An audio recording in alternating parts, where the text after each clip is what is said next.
Magandang umaga sa ating lahat. Narito ang update ukol sa minomonitor natin na sa manang panahon na si Typhoon Julian.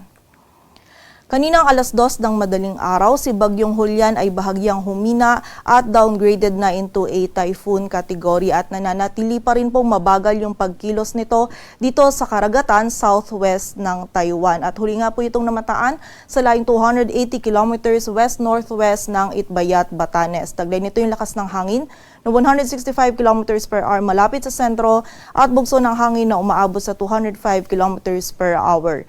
Ito ay kumikilos pahilagang kanluran ng mabagal at sa kasalukuyan po ay hagip pa rin ng mga malalakas na hangin and also ng mga malalakas na pagulan ang area ng extreme northern Luzon. So patuloy pa rin pong pag-iingat para sa ating mga kababayan dyan at makipag-ugnayan pa rin po tayo sa ating mga LGU at local DRRM offices para po sa mga aksyon na kailangan nating gawin para sa ating kaligtasan.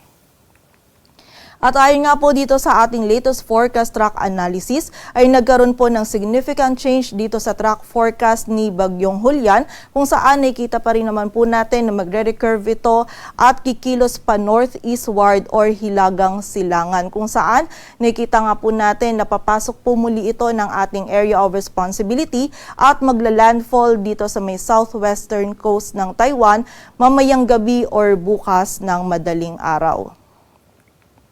At after landfall nga po nito ni Bagyong Julian, ay nakikita po natin na magiging pabago-bago yung pagkilos nito kapag nga po tinahak na nito yung landmass at coastal waters ng Taiwan bago po ito tuluyang kumilos pa southwestward patungo dito sa Taiwan Strait at dito sa karagatan timog ng mainland China. At nakikita po natin na lalabas ito ng ating area of responsibility by Friday evening or Saturday morning. At dahil nga po sa